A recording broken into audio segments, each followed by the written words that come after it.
Les sucus, je sais pas ce qui se passe, dès que je vois un mec, il me dégoûte. Avant, c'était genre la moitié ou le quart des mecs. Maintenant, c'est genre tous les mecs. Genre, à chaque fois que je vois un mec, même je suis en mode hot ou sexy baby. Dans ma tête, je sais, il y a une petite voix qui me dit 30 secondes avant qu'il fasse une dinguerie et que ça te donne le hic. Et ça loupe jamais, mais vraiment. Genre, je me pose vraiment des vraies questions. Je me dis, est-ce que les mecs ont toujours été aussi éclatés? Ou est-ce qu'il y a eu un vrai déclin intellectuel, physique à un moment chez le chromosome Y? Je sais pas. Je me pose la vraie question parce que vraiment, quand je vous dis qu'ils me dégoûtent tous, c'est abusé, vraiment. Après, c'est peut-être juste la conséquence logique d'avoir un système nerveux un minimum régulé et surtout d'avoir décentré les hommes de sa vie. En fait, tu les vois pour ce qu'ils sont. Ok, on va parler des sujets qui fâchent. Ah, les hommes gentils, que je mets entre guillemets parce qu'après je vais déconstruire. Chers hommes gentils, mais aussi chères femmes gentilles. Mais là, on va s'arrêter sur les hommes. Et là, je vais vous le dire en vous tenant la main virtuellement. La raison pour laquelle c'est difficile pour toi avec les femmes, ce n'est pas parce que les femmes n'aiment pas les hommes bien et elles adorent les bad boys comme vous aimez répéter pour vous aider à mieux dormir la nuit. Une conclusion hâtive et pas du tout nuancée. La raison pour laquelle tu as du mal, c'est parce que t'apportes rien. Ou pas grand-chose. T'apportes rien de concret dans une relation. Et ici, on parle de personnalité. Eh ben non, on parle pas d'argent. Je sais pas qui vous a dit ça. Vous êtes un peu des lulus. Mais se contenter de juste pas être méchant avec les femmes et de ne pas mal les parler ne suffit pas à en attirer, du moins. Non, il faut avoir une personnalité, ça c'est le cas de tout le monde, homme comme femme. Les gens ont du mal avec une personne qui n'a pas de personnalité ou alors qui a une personnalité très peu développée. Ou alors, les skills sociaux sont peu développés. C'est-à-dire que tu ne sais pas parler aux gens. Tu ne sais pas entretenir une relation avec des gens ou alors avec une personne du sexe opposé. Souvent, c'est ça le problème. Et pour ceux qui vont parler de physique, voilà, non, c'est parce que je suis pas assez beau, là où je vais. On va avoir une question honnête. Vous voulez une question honnête? On va avoir une question honnête. Le monde est injuste et les personnes vont te juger injustement. Tu as des personnes qui possèdent le privilège de la beauté, qui fait que oui, les gens seront attirés par elles et vont penser du bien d'elles par effet halo. Elles auront envie de s'intéresser à elle juste parce qu'il est beau ou parce qu'elle est belle. L'effet halo peut aller loin jusqu'à présumer que oui, cette personne-là elle est géniale alors que tu es juste attiré physiquement par elle. Elle n'est pas géniale, t'en sais strictement rien. Donc oui, il y aura des personnes qui vont attirer alors que la personnalité elle est pas ouf. Ces personnes-là aussi, il y a un problème au bout d'un moment parce que si la personne veut creuser un peu, elle voit qu'il n'y a pas grand-chose, elle va dire bon, elle est jolie ou il est beau, mais il y a pas grand chose, la personnalité elle est pas développée de ouf. Ce n'est pas une barrière infranchissable. Eh ben non, quand tu vois qu'au niveau physique t'as pas gagné la loterie génétique, eh ben tu mises sur autre chose, sur ta personnalité. C'est ce que beaucoup de gens font et ont fait. Parce que la beauté et l'attraction ne se limitent pas au physique, c'est aussi à l'énergie, l'aura que tu dégages. Et l'énergie, le charisme que tu dégages est très lié à ta personnalité.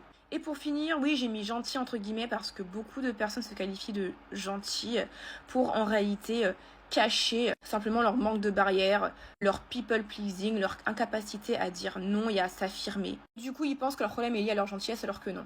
Je veux dire, des fois, on aime trop nous conseiller à aller vers des mecs gentils, tout ça, comme si c'était le Saint Graal. Mais vous savez que les gentils aussi, c'est les maudits. Et je dirais même que des fois, les gentils, là, tout le monde aime trop dire oui, les gentils. Et eux, eux, c'est les pires. Je vous jure, en fait, ils sont tellement dans leur personnage de mec gentil qu'en fait, des fois, ils ont un peu l'impression qu'ils font rien de mal. Que genre, leur comportement, il est ok et que toi, vas-y, t'exagères. Parce qu'en gros, c'est les mecs gentils, parce que c'est les mecs doux, parce que c'est les mecs calmes. C'est-à-dire que c'est un peu parfois des personnes qui se remettent jamais en question, tu vois. Et même parfois, à la fin, genre, ils ont une double facette. T'es trop choqué. Je vous jure que t'es trop choqué. Je trouve qu'ils ont grave un vice caché. Genre, je sais pas comment vous expliquer. Ils aiment trop avoir cette facette en mode comme s'ils sont parfaits. Ils sont gentils, ils ont rien à se reprocher. C'est la fille, toujours elle se comporte mal avec eux. Mais eux, ils ont jamais rien fait. Vice, navis.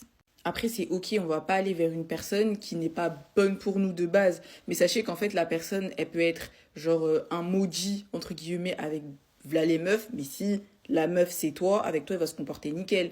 Et le mec, bah du coup, il peut être lui gentil. Mais si c'est pas toi la meuf, il va grave mal se comporter avec toi. Donc en vrai, ça sert à rien de dire aux gens, ouais, choisis un mec gentil, blablabla.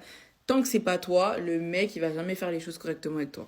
Les hommes là, il dit, femme n'aime pas garçon trop gentil. Femme là, elle n'aime pas garçon trop bisounours là. Les hommes trop bisounours là, les femmes n'aiment pas ça.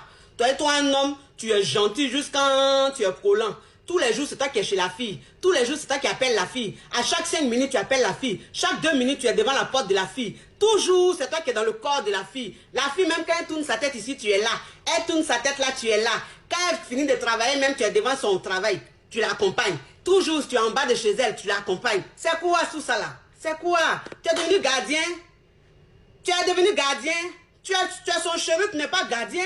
Ça veut dire que toi, l'homme, il faut te donner un genre. Il faut être un gentleman. Il faut être un gentleman. Parce qu'il y a des hommes, ce n'est pas des gentlemen. Alors, un homme, quand ce n'est pas un gentleman, les femmes, elles n'aiment pas ça. Femme là, elle aime quand c'est sucré, elle aime quand c'est pimenté, quand c'est salé. Elle aime le mélange là. C'est comme ça, femme. Mais toi, un homme, si tu es trop mielleux là, tu es trop gentil, trop mielleux, tout ce que la fille dit, tu fais. Quand elle dit quelque chose, oui. Je vais faire ça, oui. Je vais aller ici, oui. Toi, tu dis jamais non. Parce que pour toi, tu dois être trop gentil pour que la fille t'aime. Mais une fille comme ça, là, va pas t'aimer. Toi, un homme qui te comporte comme ça, là, tu vas toujours aller de déception en déception. Parce que les femmes, elles n'aiment pas ça. Les femmes, elles n'aiment pas les hommes trop gentils. Elles aiment pas, elles aiment des hommes qui ont un caractère. C'est vraiment quand c'est en mode qui me montre qu'il est en mode amoureux. En fait, dans ma tête, il y a une alarme de dégoût qui sonne et il y a une autre alarme qui me dit c'est un mytho, genre. Donc toi, tu veux le mec qui te traite comme de la merde. Et tu veux quelqu'un, un mec qui soit un petit peu, tu vois, mais actif-passif, mais tu vois, genre pas trop, mais dans le truc un petit peu, mais qui te laisse un peu de choix, genre qui te fait un petit peu galère, mais pas trop, tu vois, ce genre de choses. En vrai, de vrai, je suis pas exigeante. D'accord, Enfin, dis-nous vraiment, tout, qu'est-ce que tu veux? Si il est là, il est respectueux, s'il a les mêmes valeurs que moi, etc., je vais continuer à lui parler, on voit ce que ça donne, tu vois. Mais en fait, le problème, c'est que lui, pour le coup, je pense qu'il y a vraiment moyen de faire un truc. Mais j'arrive pas à passer au-dessus de ces trucs-là, tu vois. Et ça me bloque de fou, tu vois. Donc c'est bien ce que je te dis, tu veux qu'un mec, il soit gentil mais pas trop, mignon mais pas trop, sympa mais pas trop. Non, parce que je veux pas qu'il change, genre. Je veux pas qu'il change. Parce qu'il est très bien comme il est, tu vois. Tu vois ce que je veux dire? Non. Là, du coup, j'ai pas compris. En fait, le truc, c'est que pour moi, là, le problème, c'est vraiment pas lui. Lui, il fait tout bien, respectueux, tout ça. Il donne de l'attention. Il est là, il me dit vraiment, genre, ouais, t'es la seule, la maison, et ça a l'air sincère, tu vois.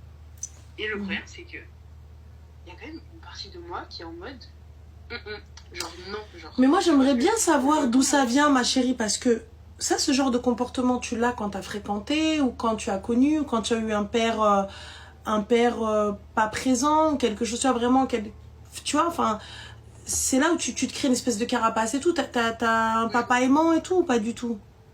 Bah, en fait, ce qui s'est passé, c'est que toute mon enfance, j'ai eu un papa très aimant et tout. Mais il s'avère que pendant des années et des années, en fait, on a découvert qu'il nous cachait qu'il avait une deuxième vie. Du coup, niveau confiance... Vous savez, Cooper, on peut perdre beaucoup d'argent en courant après une femme, mais on ne perdra jamais une femme en courant après l'argent.